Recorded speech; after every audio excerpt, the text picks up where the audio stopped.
જૈન ઇતિહાસને લગતો એક મહત્વપૂર્ણ ગ્રંથ એટલે વિદ્યા વિજયજી રચિત સુરીશ્વર અને સમ્રાટ. તેના આધારે સમ્રાટ અકબરના એક પાત્રી અભિનય દ્વારા આચાર્ય શ્રી હીર વિજય સુરીશ્વરજીના જીવન અને અમૂલ્ય પ્રદાનને રજૂ કરતું નાટક એટલે સુરીશ્વર અને સમ્રાટ.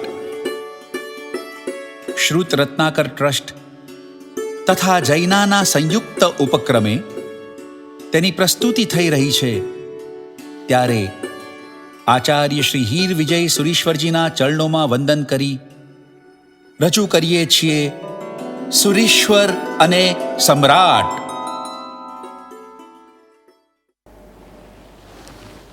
અલ્લાહુ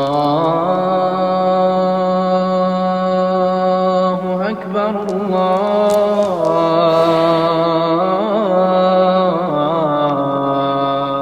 અલ્લાહ મહાન છે.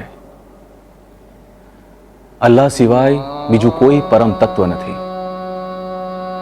મોહમ્મદ એ અલ્લાહના પૈગંબર છે.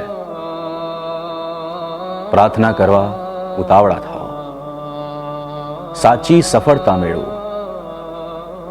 ઊંઘવા કરતા પ્રાર્થના કરવી સારી. અશહદુ અન લા ઇલાહા ઇલ્લલ્લાહ.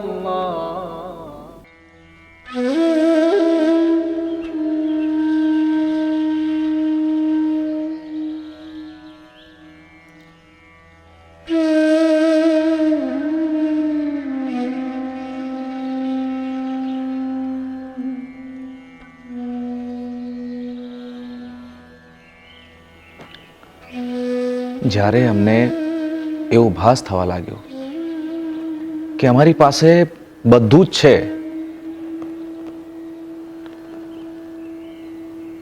અમારી બધી ઈચ્છાઓ પૂરી થઈ છે, અમારું સામ્રાજ્ય હિન્દકુશ પર્વતથી લઈને બ્રહ્મપુત્રા સુધી અને હિમાલયથી લઈને રામેશ્વર સુધી ફેલાઈ ચૂક્યા છે.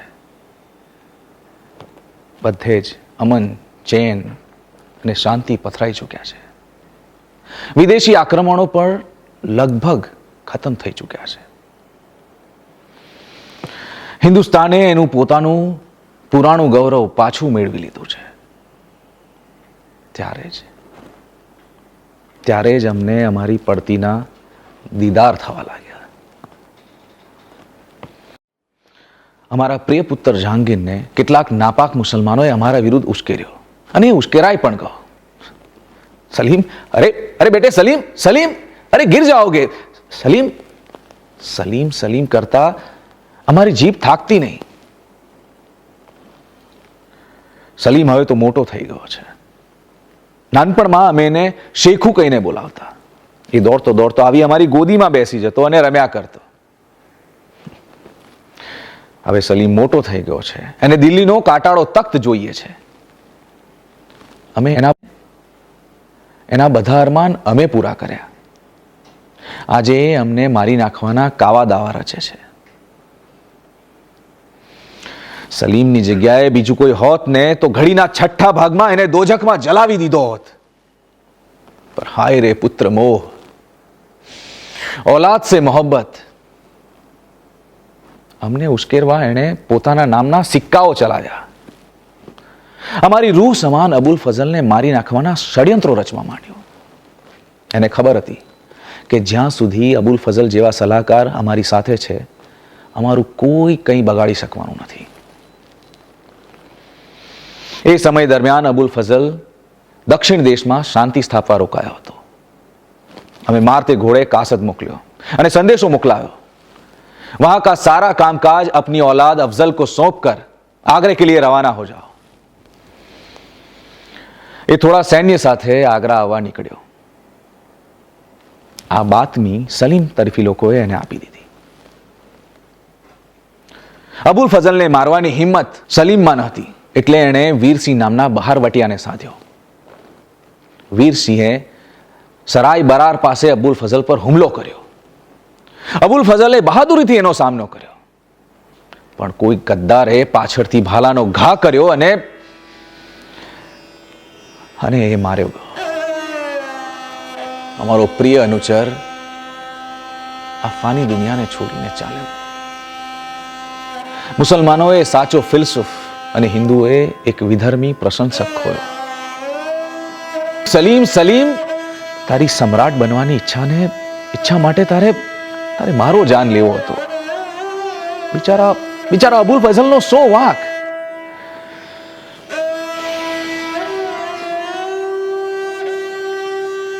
આજે અમારી પાસે વિશાળ સૈન્ય છે, મહાવિનાશક શસ્ત્રો છે,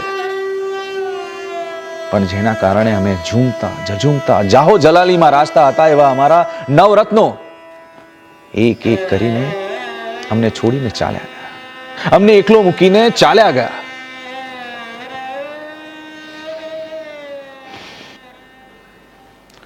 શોકમગ્ન વાતાવરણમાં અમને ખુશ રાખનાર મહેશ દાસ ઉર્ફ બિરબલ એ પણ હવે નથી રહ્યો. હાસ્યરસનો બેતાજ બાદશાહ ચિંતાગ્રસ્ત વાતાવરણમાં અમને ખુશ રાખનાર, એટલે જ અમે એને નગરકોટ સોંપી રાજા બિરબલ એવું બિરુદ આપ્યું. સ્વાર ઘાટમાં પહાડી લોકોની સાથેની લડાઈમાં એ માર્યો ગયો. અશક્ય. યુસુફઝાઈ સાથેની લડાઈમાં હાર થવાથી અને અમારી સામે આવવાથી શરમ અનુભવવાથી કદાચ એ વૈરાગી બની ગયો હોય, જોગીઓ સાથે ભળી ગયો હોય, પરંતુ અમારી એ ધારણા ખોટી સાબિત થઈ. એ માર્યો ગયો એ જ સત્ય સાબિત થયું. રામતનુ પાંડે, તાનસેન, એણે તો ગજબ કર્યું. દરબારમાં દીપક રાગ ગાઈને દીવાઓ પ્રજ્વલિત કર્યા. દરબારીઓ મોઢામાં આંગળા નાખી ગયા. પછી તો જે દાહ ઉપડ્યો એના શરીરમાં, ત્યારે વડનગરની પેલી બે દીકરીઓ તાના અને રીરી મેઘ મલ્હાર ગાઈને એના દાહને શાંત પાડ્યો. એના દરબારી કાનડાના સુરો વિના બધું જ સૂનું સૂનું લાગે છે. જ્યારે એ મિયા કી તોડી ગાતો ત્યારે હૈયું ભરાઈ આવતું, બધું જ દુઃખ હળવું થઈ જતું. અને એના મિયા મલ્હાર બિજરે ચમક બરસે, બિજરે ચમક,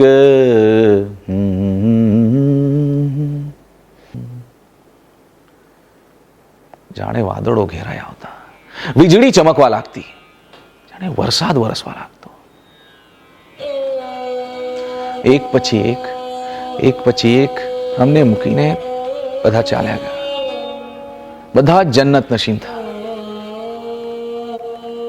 શરાબના નશામાં મુરાદે જાન ખોયો, દાનિયાન પર દાવડિયો થયો. શરાબ અને શવાબમાં એણે મારું નામ બોલ્યું અને આ ફાની દુનિયાને છોડીને ચાલ્યો. અમારો સલીમ, શેખુ, જહાંગીર એ પણ નશાખોર, ચારિત્રહીન. નથી સહેવાતું. અમારું આ શરીર રોગોનું ઘર બની ગયું છે. ઉધરામણીના રોગે ભરડો લીધો છે. હકીમો અને વૈદો વિલા મોડા કરીને બેઠા છે.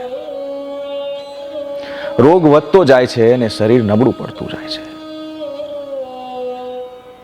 આ રોગી શરીર ક્યારે અમારો સાથ છોડી દે કહેવાય નહીં. ત્યારે અમારો માંઝી, અમારો ભૂતકાળ અમારી સામે તરવરી ઉઠે છે. કહેવાય છે કે હિન્દુસ્તાનમાં સમૃદ્ધિની છોડો ઉડતી, દૂધ દહીંની નદીઓ વહેતી. આર્ય પ્રજા પરમ શ્રદ્ધાળુ હતી અને ધર્મભીરુ પણ ખરી. પણ સમયે કરવટ બદલી. પઠાણોના હુમલા શરૂ થયા. સંપત્તિ અને ખજાનાની લાલચમાં પઠાણોએ આર્ય પ્રજાની કત્લેઆમ કરી. પઠાણોની એક જ નેમ હતી, ઇસ્લામ અંગીકાર કરો યા શરીરના ટુકડે ટુકડા કરાવવા માટે તૈયાર રહો. હિન્દુ રાજાઓની જીવતે જીવ ચમડી ઉતારી નાખવી, શિકારી વૃત્તિને સંતોષવા બાળકો અને સ્ત્રીઓને જીવતે જીવ રીબાવીને મારી નાખવા, મૂર્તિઓને ખંડિત કરી તેના પર માંસના ટુકડા લગાવી હિન્દુઓના ગળે લટકાવવા.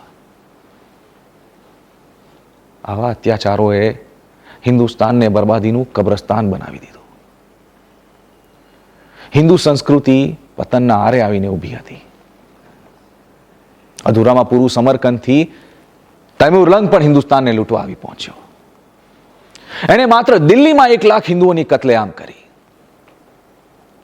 મોહમ્મદ ગઝનીના હુમલાઓએ તો હિન્દુસ્તાનનું અને હિન્દુસ્તાનની પ્રજાનું રહ્યું સહ્યું નૂર પણ ઝૂંટવી લીધું.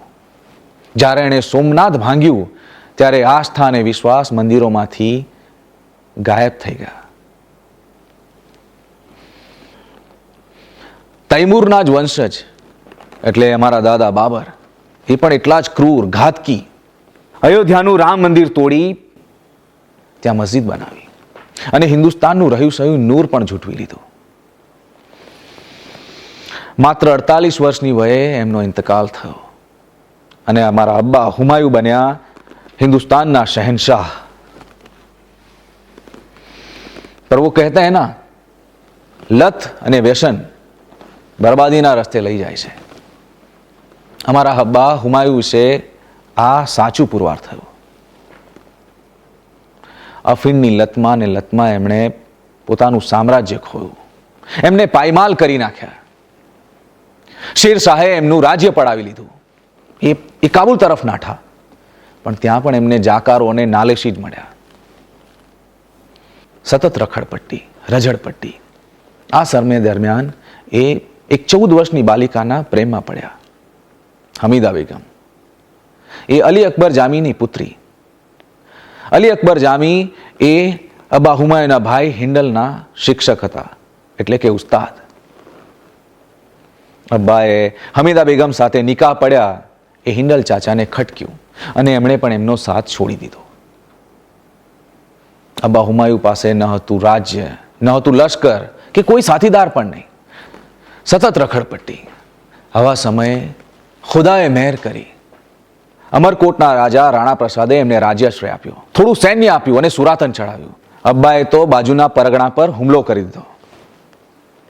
આ સમય દરમિયાન માત્ર 15 વર્ષની ઉંમરે હમીદા બેગમે હિન્દુ મહારાજાના મહેલમાં પુત્રને જન્મ આપ્યો. ઈસવીસન 1542નું વર્ષ, જુમેરાતનો દિવસ, એ હતો અમારો જન્મદિવસ. અમારા નાના અલી અકબર જામીના નામ પરથી અમારું નામ પડ્યું બદરુદ્દીન અકબર. પાછળથી બદલાઈને થયું જલાલુદ્દીન મોહમ્મદ અકબર. અમારા અબ્બાએ અમે 5 વર્ષના હતા ત્યારથી અમને તાલીમ આપવાની શરૂઆત કરેલી. 4 ઉસ્તાદોએ મળીને અમને ભણાવવાની કોશિશ કરી, પરંતુ અમને ભણાવવું એમને મુનાસિબ ન લાગ્યું. કબૂતરો પકડવાનું અને ઉડાડવાનું જ્ઞાન આપ્યું. અક્ષર જ્ઞાન આપવાનું એમને મુનાસિબ ન લાગ્યું. અમારું નામ લખી વાંચી શકાય એટલું પણ અમે ન ભણી શક્યા. પણ બીજા પાસે વંચાવીને સાંભળવાનું અમને ખૂબ ગમતું. હફીઝ અને જલાલુદ્દીન રૂમીની રૂબાયતો તો અમને મુંહ જબાની યાદ છે. पिश बिया पिस्तर ताके बे गम गमे दिल पिस्तर. અમારી નજીક આવો, અમારી વધુ નજીક આવો.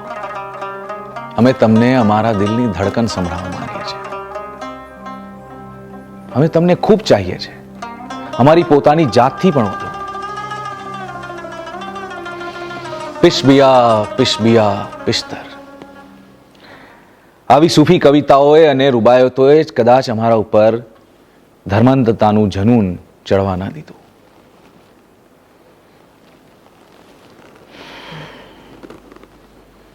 માત્ર 12 વર્ષની ઉંમરથી અમે અબ્બા હુમાયુ સાથે મળીને જંગમાં ભાગ લેવાનું શરૂ કર્યું. પંજાબના સરહિંદના જંગલોમાં સિકંદર સૂરની સેના સામે જીત હાંસલ કરી. અમને પંજાબના સુબાનું સ્થાન હાંસલ થયું અને અમારા અબ્બા હુમાયુને હિન્દુસ્તાનના શહેનશાહનું.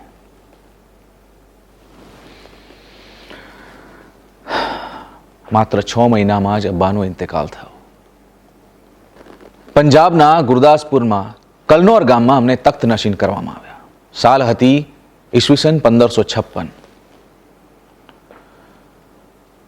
દિલ્હીનું તખ્ત હજી દૂર હતું. અબ્બા હુમાયુના ઇંતકાલ બાદ મુસલમાનોમાં ભયંકર આત્મકલહ ફેલાઈ ગયો હતો.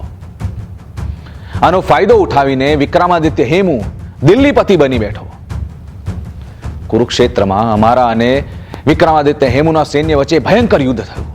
હેમુ મરાયો અને અમે બન્યા હિન્દુસ્તાનના શહેનશાહ સમ્રાટ અકબર.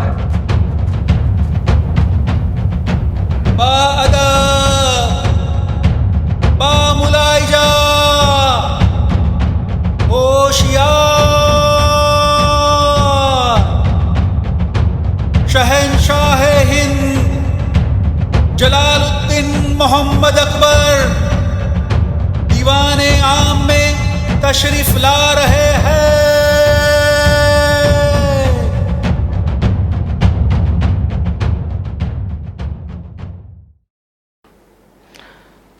તખ્ત નશીન થયા બાદ અમે અબ્બાના સમયમાં જે પરગણાઓ છૂટા પડી ગયા હતા એમને સલ્તનતમાં સામેલ કરવા પર ધ્યાન આપ્યું. હિન્દુસ્તાનની પ્રજાને એની ખુશાલી પાછી આપવી હતી, એ જ અમારી નેમ હતી. પરંતુ જુવાનીના જોરમાં અમે ખરાબ ચુંગલમાં ફસાયા. અમને શરાબ પીવાનું ભારે વળગણ, અફીણ અને પોસ્તા પીવાનું પણ. આના કારણે જ કેટલીક વખત મહત્વના કામ વિસરી જવાતા. અમારું બીજું વ્યસન હતું માણસોને લડાવીને તમાશો જોવાનો. એમાં અમને ખૂબ મજા આવતી. અને અમારું ત્રીજું વ્યસન હતું શિકાર કરવાનો. શિકાર કરવાનો અમને નશો હતો. અમે પોતે લાખો પ્રાણીઓના શિકાર કર્યા છે. અમે ચિત્તા દ્વારા હરણનો શિકાર કરવાની અમને ખૂબ મજા આવતી. એકવાર અફઘાનિસ્તાનથી મોહમ્મદ હકીમ પંજાબ પર ચડી આવ્યો. એનો સામનો કરવા અમે સામે ગયા. એ તો અમારું સૈન્ય જોઈને જ ઊભી પૂંછડીએ નાઠો અને અમે યુદ્ધથી વંચિત રહી ગયા. અમારી યુદ્ધખોર વૃત્તિને સંતોષવા અમે કમર્દ નામના શિકારનું આયોજન કર્યું. લાહોરના જંગલમાં 50,000 માણસોને જાનવરોને એકઠા કરવા માટે રોક્યા. જ્યારે બધા જ જાનવરો એક ઘેરાવમાં એકઠા થઈ ગયા ત્યારે ભાલા, બરછી, તીર, કમાન, જે શસ્ત્ર હાથમાં આવે એ લઈ 5 દિવસ સુધી ભારે શિકાર ખેલ્યો. આવો શિકાર પહેલા ક્યારેય કોઈ જોયો નહીં હોય. અમારા સ્વભાવમાં ગુસ્સો પણ ભારોભાર હતો. ગુનેગારોને જોઈને અમને ખૂબ જ ગુસ્સો ચડતો. એમને સજા કરવામાં અમે પાછી પાની નહીં રાખતા. હાથીના પગ તળે કચડી નાખવા, ખીલા ઠુકાવી દેવા, ગળું કાપી નાખવું, અંગ છેદન અને ફટકાની સજા તો અમે વાતે વાતે આપી દેતા. યુદ્ધમાં જ્યાં સુધી જીત હાંસલ ન થાય ત્યાં સુધી ભારે કતલેઆમ ચાલતો. એકવાર અમે ચિત્તોડના કિલ્લાનો ઘેરો ઘાલ્યો. દિવસો પર દિવસો વીતતા જતા હતા એટલે અમારી ધીરજ ખૂટી. અમે ફૌજને હુકમ કર્યો, चित्तौड़ की कुत्ती को भी देखो तो काट डालना. એમાં અમે ભારે અત્યાચાર આપ્યો. 30,000 માણસોને અમે કતલેઆમ કર્યો. બાળાઓ અને સ્ત્રીઓને અગ્નિની જ્વાળામાં હોમી દીધી. ભારે નરાધમતા આચરી. પણ આ રાજપૂતો સુભાન અલ્લાહ બહાદુર. એકવાર અમને તો એવું લાગ્યું કે અમે હારી જઈશું, પણ પછી ક્રૂરતાપૂર્વક પલટવાર કર્યો અને જીત હાંસલ કરી. અમે પાછા ફરતા હતા ત્યારે માર્ગમાં એક ગાભણી ગાય અમારા રસાલા સામેથી પસાર થઈ. અમારા સૈનિકોએ એને રીબાવીને મારી નાખી અને એનું ન જન્મેલું બચ્ચું પણ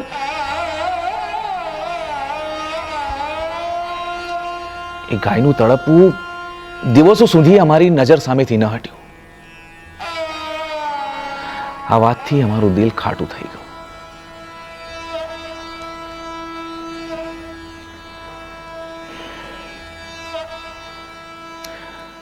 ચિત્તોડની લડાઈ વખતે અમે પ્રતિજ્ઞા લીધી હતી કે જો જીત હાંસલ કરીશું તો ખ્વાજા મોઇનુદ્દીન ચિશ્તીની દરગાહ પર પગે ચાલતા જઈશું. અને થયું પણ એવું જ. અમે રસાલા સાથે અજમેરની મુલાકાત લીધી. માર્ગમાં દોસા ગામ આવ્યું ત્યારે અંબેરના રાજા બિહારીમલે તેમની મોટી દીકરી જોધાના લગ્ન અમારી સાથે કરવાનું નક્કી કર્યું.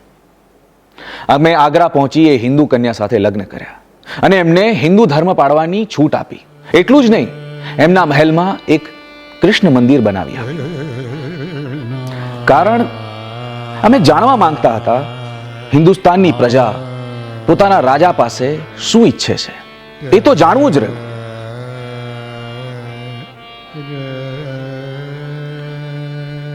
તમારે પ્રજા વિશે, પ્રજાના મન વિશે જો જાણવું હોય તો જે તે ધર્મના સાધુ સંતો ફકીરો ને મળવું જોઈએ. કારણ કે એ લોકો સતત ફરતા હોય છે, એમની પાસે માહિતી પણ અખૂટ હોય છે. અને અમારા અનુમાન પ્રમાણે અમને બધી જ માહિતી મળી જતી. આવા સંતો મહંતો ફકીરોને મળીને અમારી આત્માની ઉન્નતિ માટેના માધ્યમો વિશે વિચાર કરતા. આશરે 20 વર્ષની ઉંમરમાં અમારા અંતઃકરણમાં ઉગ્ર શોકનો અનુભવ થવા લાગ્યો. અમે દુખી થઈ ગયા. જીવનની અંતિમ મુસાફરી માટે, કયામતના દિવસો માટે ધાર્મિક જીવનની ખામી અમને સારવા લાગી.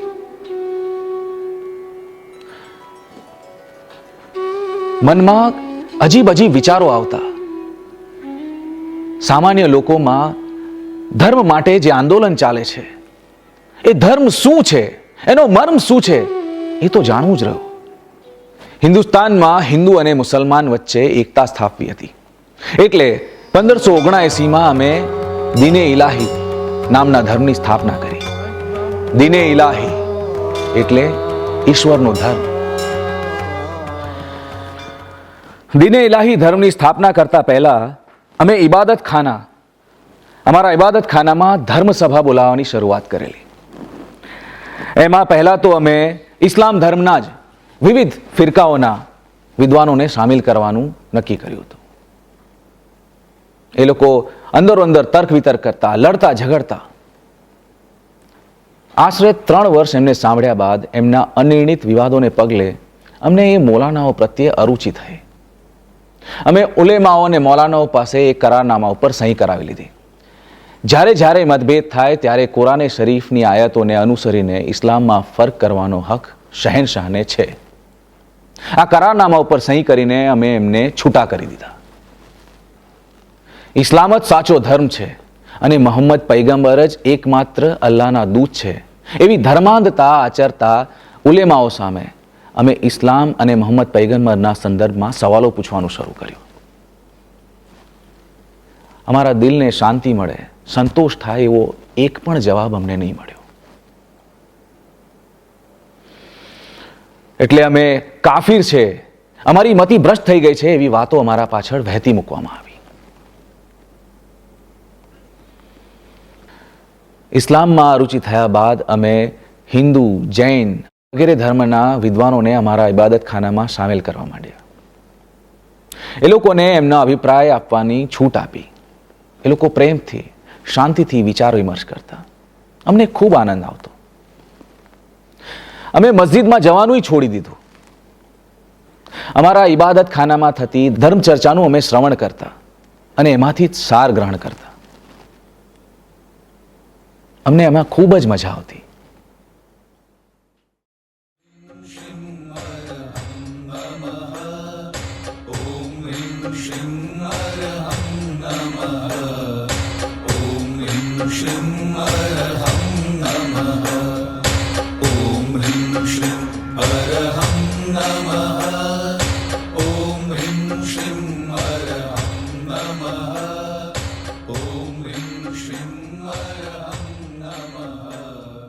Om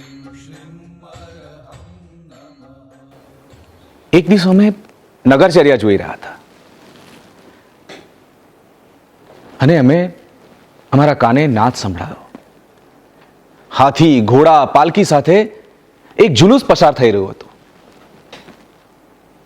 એ લોકો કોઈ ધૂન ગાઈ રહ્યા હતા. ઓમ રીમ શ્રીમ અરહમ નમઃ, ઓમ રીમ શ્રીમ અરહમ નમઃ.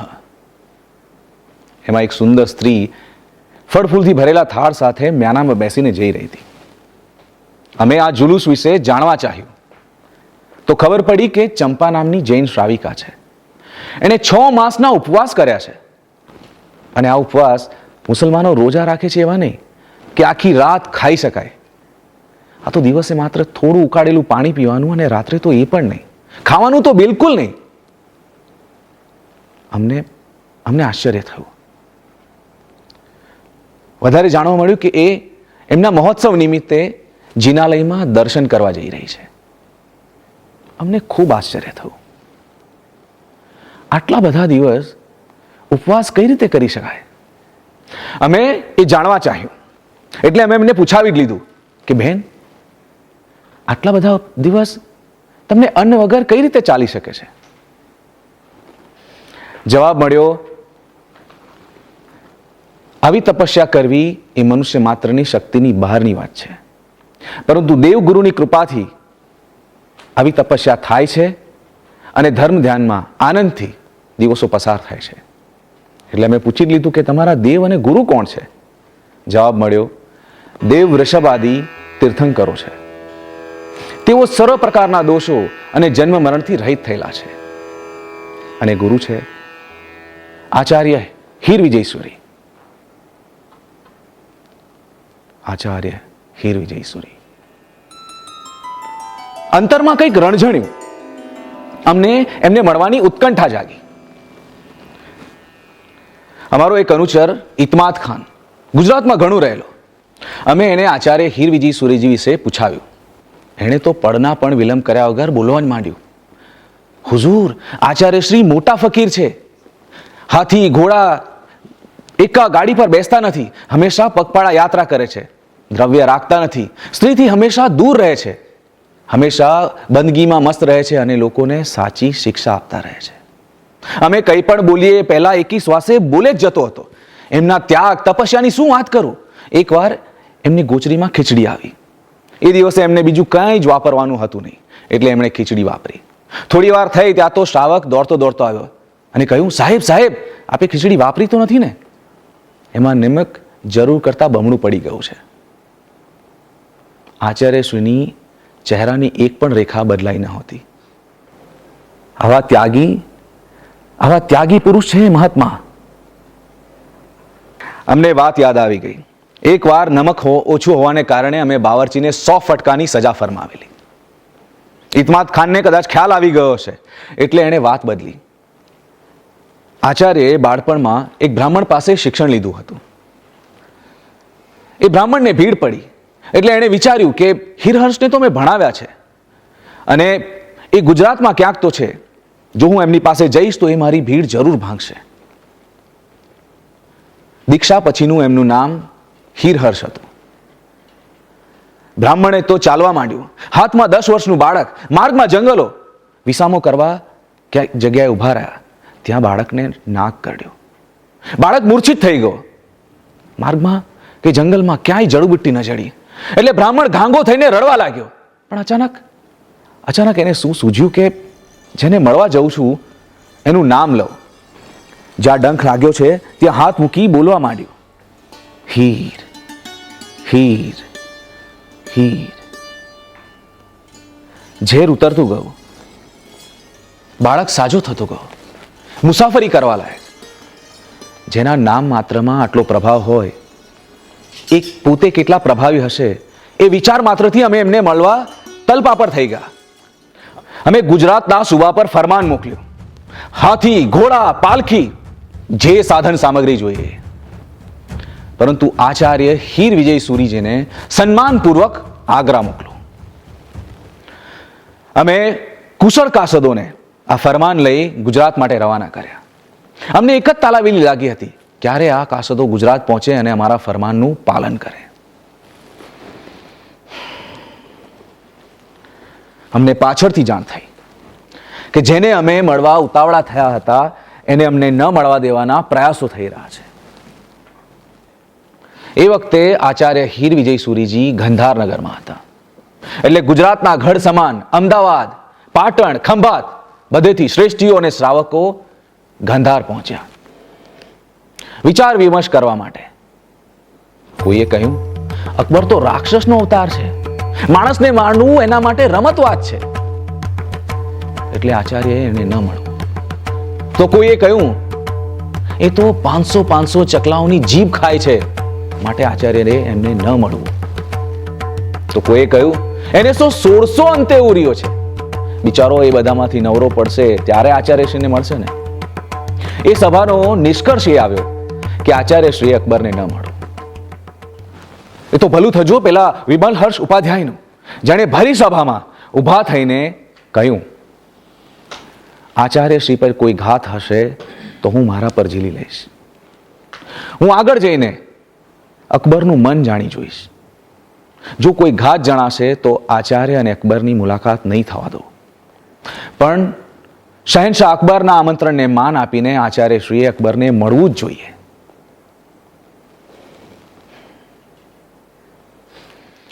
આચાર્યશ્રીએ આ બધી વાત શાંતિથી સાંભળી અને પછી સસ્મિત કહ્યું, લાખો લોકોને જે ઉપદેશ આપવામાં લાભ રહેલો છે એનાથી કંઈક ઘણો લાભ એક શહેનશાહ, એક સમ્રાટને ઉપદેશ આપવામાં રહેલો છે. કારણ કે ગુરુ કૃપાથી જો કોઈ એક વાત સમ્રાટના ગળે ઉતરી જાય તો એનું અનુકરણ કરવા માટે હજારો અને લાખો લોકોને બાધ્ય થવું પડે છે. શાસન સેવાના કેટલાય હિતકારી કાર્યો થઈ શકે છે. માટે અકબરના આમંત્રણને માન આપીને અમારે શહેનશાહને મળવું જ જોઈએ.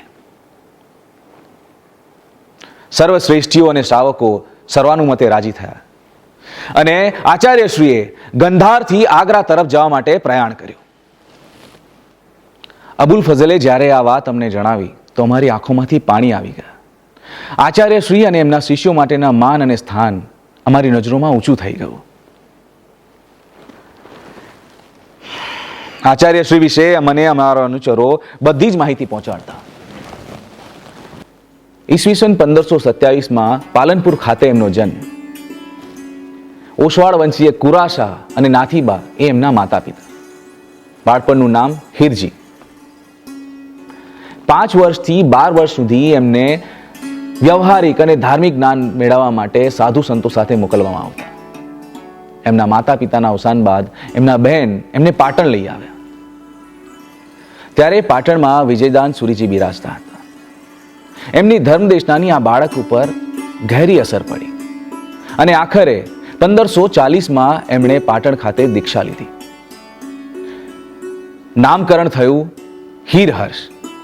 પછી ગહન શાસ્ત્રાભ્યાસ શરૂ થયો.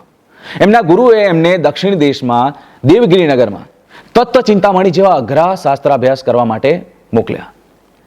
થોડાક જ વર્ષોમાં એમની યોગ્યતા જાણીને એમને પંડિત પદ, પછી ઉપાધ્યાય પદ અને પછી આચાર્ય પદ આપવામાં આવ્યું.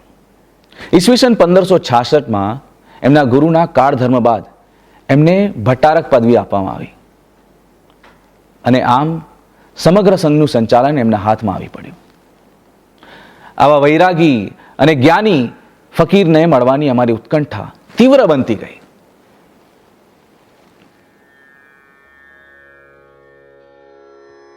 ચત્તારી શરણમ પવજામી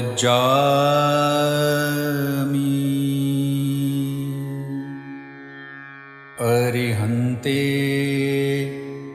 શરણમ પવજામી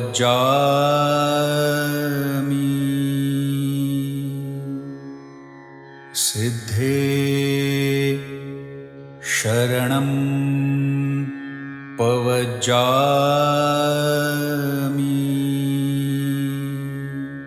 સાહુ શરણમ પવજામી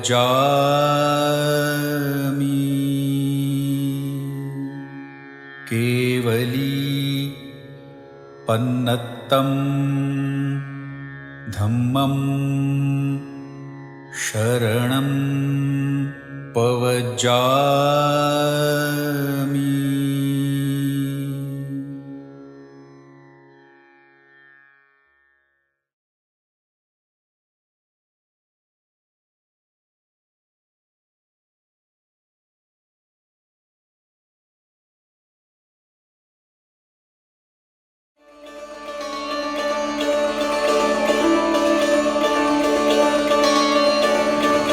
અને આખરે અમારી આતુરતાનો અંત આવ્યો. અમે 13 જૈન સાધુઓને અમારા મહેલ તરફ આવતા જોયા. અમે અમારા પુત્રો સાથે એમને સત્કારવા આગળ વધ્યા, પ્રણામ કર્યા. એક મધુર ધ્વનિ સંભળાયો, ધર્મલા, વલ્લાહ, સુભાન અલ્લાહ. કેવી નિર્મળ આંખો, કેવું મોહક સ્મિત. એમનું વ્યક્તિત્વ જેવું હતું કે કોઈના પર દિલમાં ટાળક પ્રસરાવી દે. અમે તો આચાર્યશ્રીના વ્યક્તિત્વમાં ખોવાઈ જ ગયા. અબુલ ફઝલે ખોખારો ખાઈને અમને સચેત કર્યા. એટલે અમે આચાર્યશ્રીને કમરામાં પધરામણી કરવા વિનંતી કરી. અમારા મહેલના ચિત્રશાળાનો એ મનોહર કમરો અફઘાની કારીગરોએ બનાવેલો અમૂલ્ય ગાલીચો પાથરેલો હતો. આચાર્યજી ગાલીચાની કોર પાસે આવીને ઉભા રહી ગયા. અમે કંઈ પૂછીએ એ પહેલા જ એમણે કહ્યું, રાજન, આ જમીન ગાલીચાથી ઢાકેલી છે, એટલે અમારાથી એના પર થઈ અંદર આવાશે નહીં. અમને આશ્ચર્ય થયું. આ ગાલીચો સ્વચ્છ છે, એના પર કોઈ જીવજંતુ નથી, તો આપને એના પર ચાલીને આવવામાં શી હરકત છે? એક નાના બાળકને સમજાવતા હોય એમ એમણે મને સમજાયું કે અમારા શાસ્ત્રોમાં વિધાન છે, દ્રષ્ટિપૂતમ નશ્યેત પાદમ. જે જમીન પર નજર ન પડતી હોય ત્યાં ન ચાલવું. આ જમીન ગાલીચાથી ઢાંકેલી છે, એની નીચે કીડીઓ જેવા જીવજંતુ હોય તો અમારા પગના વજનથી હણાઈ જાય.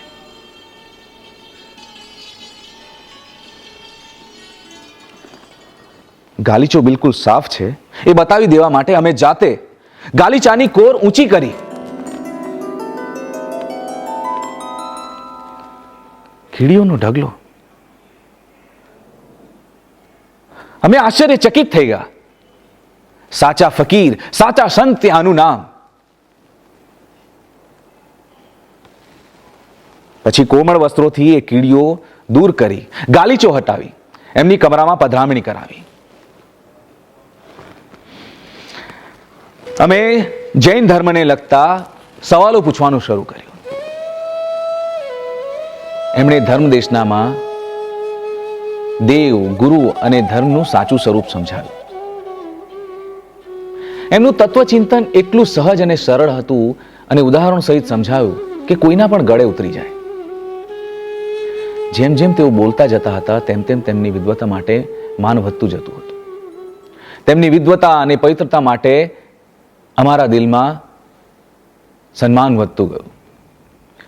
અમે આચાર્યશ્રીને પૂછ્યું, અમને મીન રાશિમાં શનેશ્વરની દશા બેઠી છે. લોકો કહે છે કે યમરાજની માફક ખરાબી કરવાવાળી દશા છે. આપ મહેરબાની કરીને કોઈ ઉપાય બતાવો. આચાર્યશ્રીએ સસ્મિત કહ્યું, અમારો વિષય ધર્મનો છે, જ્યોતિષનો નહીં. એટલે આ વિષયમાં કંઈ પણ કહેવા માટે અમે અસમર્થ છે. આપ કોઈ જ્યોતિષને જ પૂછો. જેમને એમના ગુરુએ અભ્યાસ માટે દક્ષિણ દેશમાં મોકલ્યા હોય, સતત અભ્યાસમાં રત હોય, એમને જ્યોતિષ વિદ્યા ન આવડતી હોય એ અમારા માન્યામાં નહોતું આવતું. એટલે અમે કહ્યું કે અમારે જ્યોતિષનું કોઈ કામ નથી, આપ જ કોઈ ઉપાય બતાવો, કોઈ મંત્ર આપો જેથી આ દશા દૂર થાય. આચાર્યજી અમારી ચાલ સમજી ગયા હોય એમ કહ્યું, મંત્ર તંત્ર કરવાનો અમારો આચાર નથી, પરંતુ આપ જીવો પર મહેર કરશો, જીવોને અભયદાન આપશો તો આપનું પણ ભલું જ થશે. કારણ કે બીજાનું ભલું કરવાથી આપણું ભલું થાય છે એ કુદરતનો કાયદો છે. પોતાના આચારમાંથી ચલિત ન થયા. અમને ધર્મ જ્ઞાન આપ્યું કે જીવોની દયા કરવાથી જ ભલું થશે. એટલે અમારું એમના પ્રત્યેનું માન વધતું ગયું. અમે કૃતજ્ઞતાપૂર્વક કહ્યું. અમારે ત્યાં નાગપુરી તપાગચના પદ્મસુંદર નામના એક વિદ્વાન સાધુ હતા. એમના પાસે જૈન અને હિન્દુ સાહિત્યના ઘણા અલભ્ય પુસ્તકો હતા. એમના ઇંતકાલ બાદ એ અમે અમારા મહેલમાં સાચવી રાખ્યા છે. આપ કૃપા કરી એનો સ્વીકાર કરો. એમણે તો તરત જ ઇનકાર કરી દીધો. પછી અમારા આગ્રહને માન આપીને એ પુસ્તકો રાખી તો લીધા, પણ એ સાંજે જ અબુલ ફઝલે એમને જણાવ્યું કે એ બધા જ પુસ્તકો એમણે એમના માલિકીમાં નથી રાખ્યા. આગ્રાના જ્ઞાન ભંડારમાં અકબરીય ભાંડાગાર નામે જમા કરાવી દીધા છે. કેવી નિસ્પૃહતા! અમને આજે પણ એમના શબ્દો અમારા કાનમાં ગુંજે છે. એમણે કહ્યું હતું, અમારાથી ઉઠાવી શકાય એટલા જ પુસ્તકો અમે અમારી સાથે રાખીએ છીએ.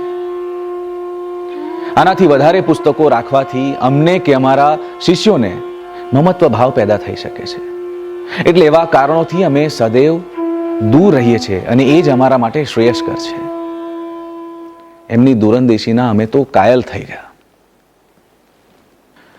પછી કેટલાક દિવસ ફતેપુર રહીને ચોમાસું કરવા આગ્રા પધાર્યા. ત્યાં તેમણે એમના ભગવાન ચિંતામણી પાર્શ્વનાથની પ્રતિષ્ઠા કરાવી અને ફરી પાછા ફતેપુર પધાર્યા. અમારી અને સુરીજીની બીજી મુલાકાત ગોઠવાઈ.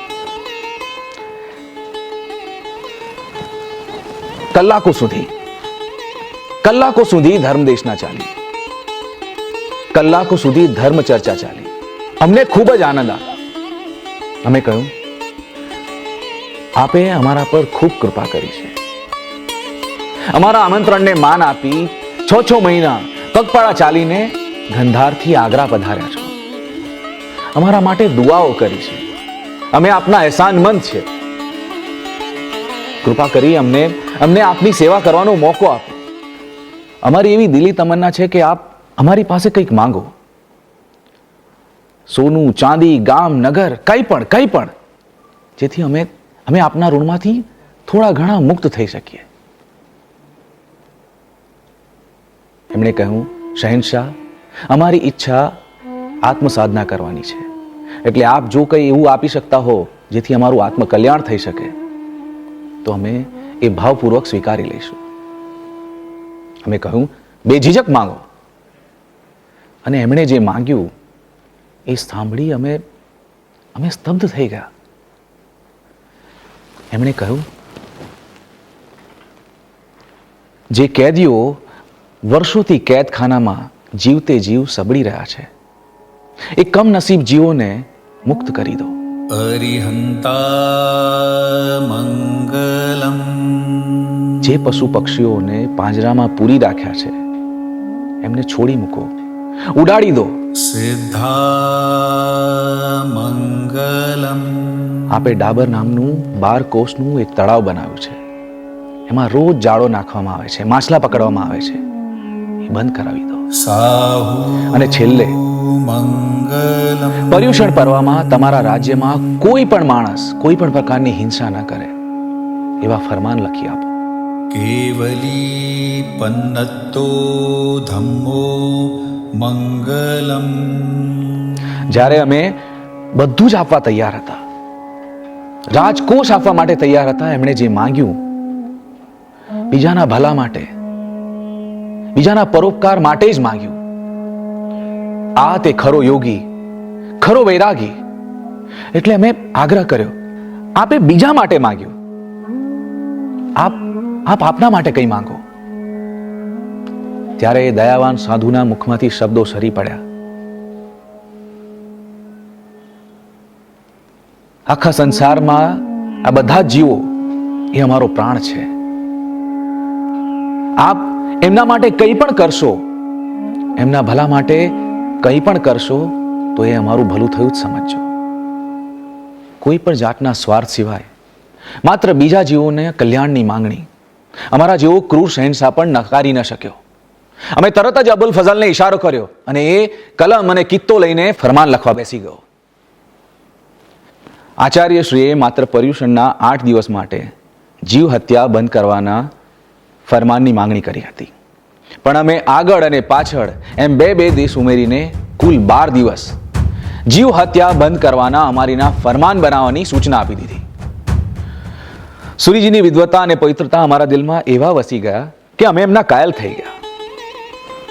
અમે જોયું કે માત્ર જૈનો જ નહીં, પરંતુ જગતના બધા જ લોકો એમને માન આપે છે. તેઓ માત્ર જૈનોના જ નહીં, પરંતુ વિશ્વના ગુરુ છે. એટલે જ અમારા શાહી દરબારમાં એમને જગતગુરુના બિરુદથી નવાજવામાં આવ્યા. અને આ પદવી પ્રદાનની ખુશાલીમાં અમે અનેક પશુ પક્ષીઓને મુક્ત કરી દીધા. અમારા શાહી દરબારમાં મંગલ ધ્વનિ ગાજી ઉઠ્યો. ભક્ત્યા નમસ્કૃત્ય ગુરુમ ગુરુમ ગુરુમ બુદ્ધ્યા સતામ સર્વદયા દયા દયા ભાસ્વત પ્રભાવમ વિભયા ભયા ભયા મુનિત સતારમ સુદરમ દરમ દરમ મુનિત સતારમ સુદરમ દરમ દરમ મુનિત સતારમ સુદરમ દરમ દરમ. આચાર્યશ્રીની ઉંમર આશરે 61 વર્ષની થઈ હશે. એમનું શરીર નબળું પડતું જતું હતું. એટલે એમણે એમના ગુજરાતના પવિત્ર સ્થળો શત્રુંજય, તારંગા, ગિરનાર ની તીર્થયાત્રા કરવાની ઈચ્છા દર્શાવી અને ત્યાં જ કોઈ પવિત્ર તીર્થ સ્થળમાં શેષ જીવન વિતાવવાની ઈચ્છા વ્યક્ત કરી. અમને ખૂબ જ દુઃખ થયું. અમે એમને કહ્યું કે આપ ગુજરાત ન જાઓ, આપ અહીં જ બિરાજો અને અમને ધર્મદેશના આપતા રહો. કાસદો મોકલીને આખા હિન્દુસ્તાનમાં કામ કરાવવાની જવાબદારી અમારી, પરંતુ આપ ગુજરાત ન જાઓ. ત્યારે આચાર્યશ્રીએ કહ્યું, શહેનશાહ, પાણી બહેતા ભલા ઓર સાધુ ચલતા ભલા. હવે અમારે વિહાર કરવો જ રહ્યો. પરંતુ અમે ગુજરાત પહોંચીને આચાર્ય વિજયસેન સુરીને આપની પાસે મોકલી આપીશું. ત્યાં સુધી શાંતિચંદ્રજીને અહીં જ મૂકીને જઈશું. અમે અનિચ્છાએ કહ્યું, જેવી આપની મરજી, પણ અમારા લાયક કોઈ કામ હોય તો કહો. આપે અમારા પર ઘણા ઉપકાર કર્યા છે. અમને સેવા કરવાનો મોકો આપો. આચાર્યશ્રીએ એ જ સ્મિત સાથે કહ્યું, બાદશાહ, ગુજરાતમાં અમારા ગિરનાર, શત્રુંજય, તારંગા જેવા પવિત્ર તીર્થ સ્થાનો છે. ત્યાં કેટલાક અવિચારી મુસલમાનો પોતાનો હસ્તક્ષેપ કર્યા કરે છે. અમારા દિલને આઘાત પહોંચે એવા હિંસા વગેરે કાર્યો કરે છે અને પોતાનો અનુચિત હસ્તક્ષેપ કર્યા કરે છે. આપને અરજ છે કે એમની વાત પૂરી થાય પહેલા જ અમે અબુલ ફઝલને ઈશારો કરી ફરમાન લખવા સૂચના આપી અને એ પણ કલમ અને કિત્તો લઈને ફરમાન લખવા બેસી ગયો. બંગાળ, ગુજરાત, રાજપૂતાનામાં જેટલા પણ જૈન તીર્થો આવેલા છે, જેવા કે ગિરનાર, તારંગા, શેત્રુંજય, કેસરિયાજી, સમેત શિખર વગેરે, આમાં કોઈ વ્યક્તિએ હિંસા કરવી નહીં. જે કોઈ આવું હિંસા કરતો જણાશે એને ભારે દંડ ભોગવવો પડશે. આ ફરમાનથી વિરુદ્ધ વર્તવું નહીં, એને જ ફરજ જાણવી. ગુરુની આજ્ઞા થાય એ પહેલા જ એને પૂરી કરવી એક લાવો છે. અમે એ લાવો લઈ લીધો અને જવાબમાં અમને એ જ મળ્યું, સૌમ્ય સ્મિત. આ ફરમાન લઈ જગતગુરુ પોતાના શિષ્યો સાથે ગુજરાત તરફ વિહાર કરી ગયા. અમે એમને ખૂબ યાદ કરતા, એમના સાથેના અનુભવોને વાગોળતા અને એમાંથી સાર ગ્રહણ કરતા. એમના ઉપદેશથી અમે પાપ કર્મ તો છોડી જ દીધું હતું, પણ વર્ષમાં 6 મહિના અને 6 દિવસ માંસાહારનો ત્યાગ કર્યો હતો. અમને આજે પણ યાદ છે, એમણે કહ્યું હતું, શહેનશાહ, મનુષ્ય માત્ર એ સત્યના સ્વીકાર તરફ રુચિ રાખવી જોઈએ. પોતે કરતા આવ્યા છે કે પોતાના બાપ દાદા કરતા આવ્યા છે, એ માટે જ એ ન છોડવું એવો દુરાગ્રહ ન રાખવો જોઈએ. અમારા મહેલમાં અમારા નોકર ચાકરો અમારી વિશે વાતો કરતા કે રાજા જૈન થઈ ગયો છે, વટલાઈ ગયો છે. પરંતુ એમના બાપ દાદા જે કરતા આવ્યા છે એ પ્રમાણે માંસાહારનો ત્યાગ ન કરવો જોઈએ. અમે એમને બોલાવીને કહેતા કે અમારી 7મી પેઢીએ તૈમૂર ચરવાહોનું કામ કરતો, એટલે કે પશુઓની રખેવાળી કરવાનું, અને અમે પણ એનો જીવ નહીં લઈને એ જ કરી રહ્યા છે.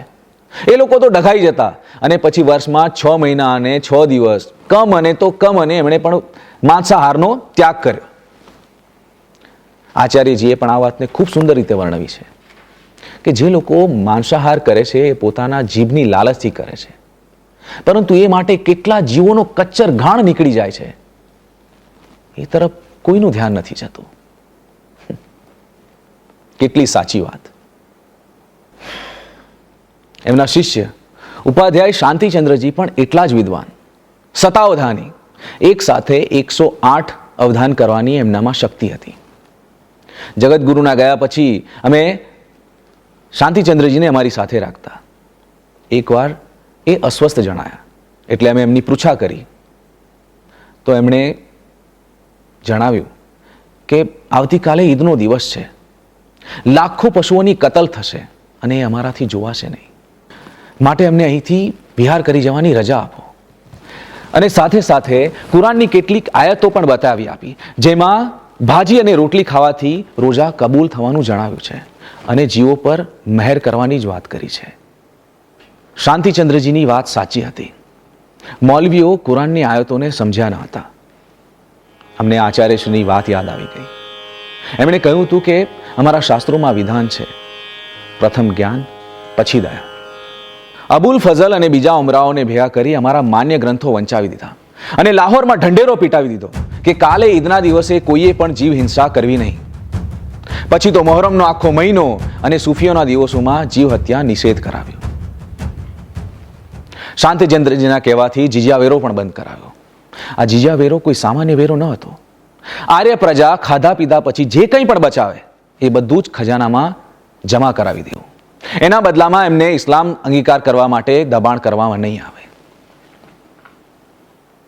એનો મતલબ એ થયો કે વેરો ભરો અથવા તો ઇસ્લામ ધર્મ અંગીકાર કરવા તૈયાર રહો.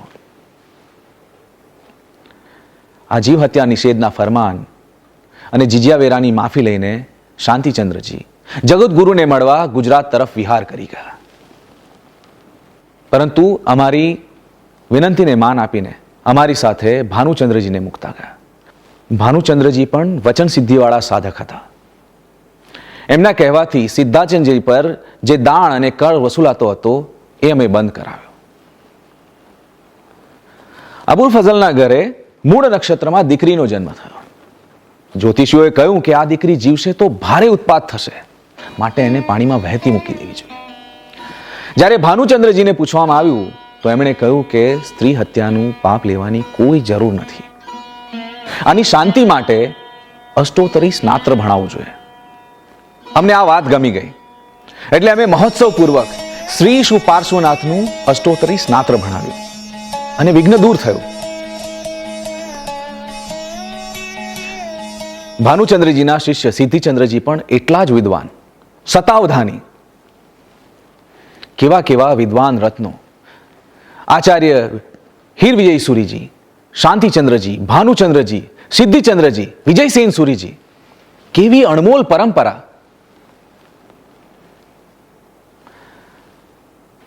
કુદરતને અમારી આ ધર્મ ભાવના મંજૂર નહીં હોય.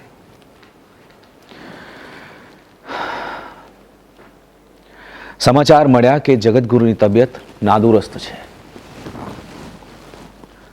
અમે વખતો વખત એમના વિશે માહિતી મેળવતા રહેતા.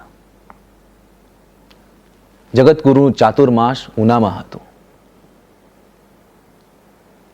તબિયત લથડતી જતી હતી.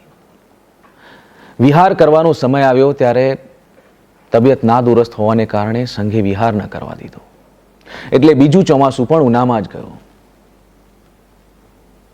પર્યુષણ પર્વમાં નાદુરસ્ત તબિયત વચ્ચે કલ્પસૂત્ર વાંચ્યું.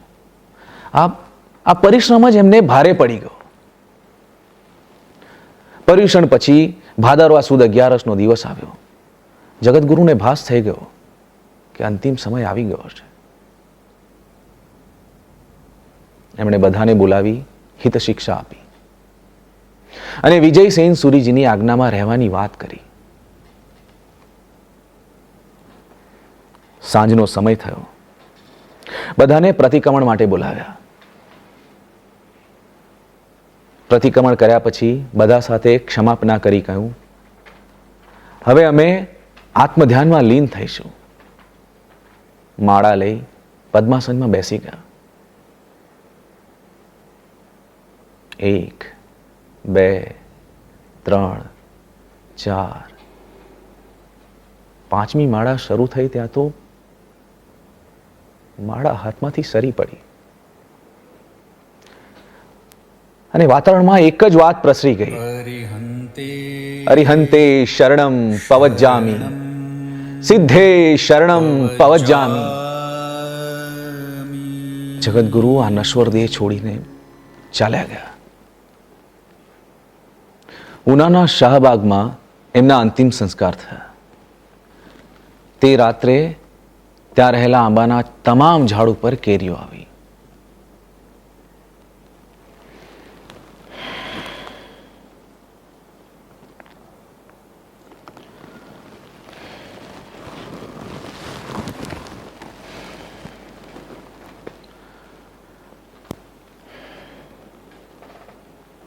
જગતગુરુ આચાર્ય હીર વિજય સૂરીજી, શાંતિચંદ્રજી, ભાનુચંદ્રજી, સિદ્ધિચંદ્રજી, વિજયસેન સૂરીજી, આહા, કેવા કેવા સાધુ સંતો મહંતો ફકીરોને અમારી સંભાળ લેવા એ મોકલતો રહ્યો છે. એ વિચારું છું ત્યારે દિલથી પરવરદિગારના શુક્રિયા અદા કરવાનું મન થઈ જાય છે.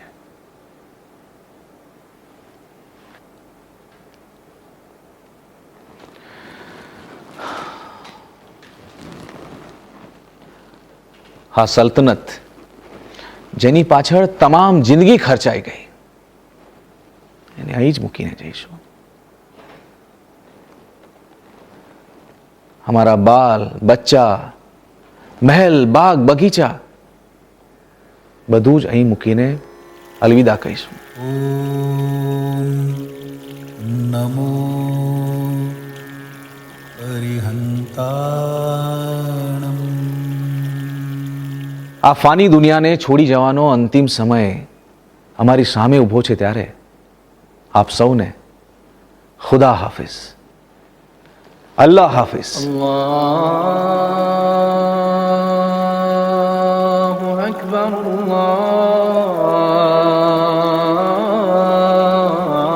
અલ્લાહુ અકબર. ઓમ નમો સિદ્ધાય.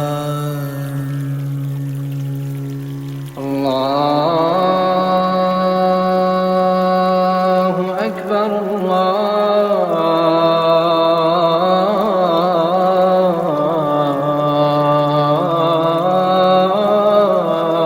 અલ્લાહુ અકબર. ઓમ નમો આયર્યાણમ. أشهد أن لا إله إلا الله. ઓમ નમો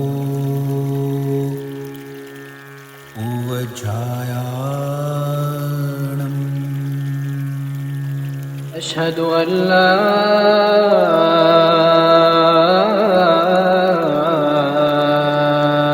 إله إلا الله.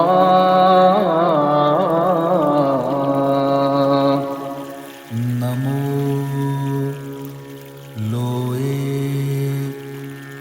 સવસાહૂણમ. أشهد أن محمد رسول الله.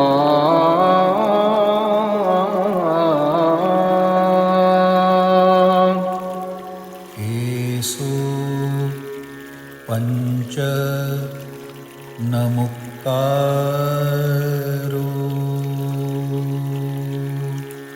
أشهد أن محمد رسول الله.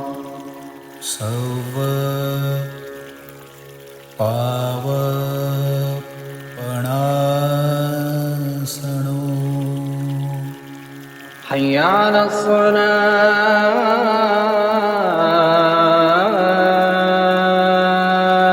الصلاة મંગલાણં ચ સવ્યેસિં حي على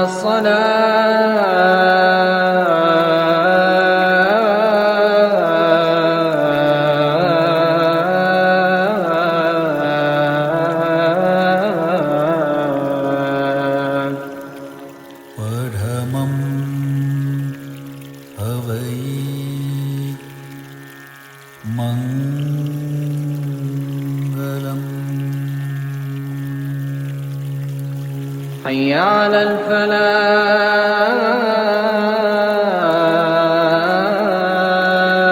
الفلاح પરમં હવૈ મંગલમ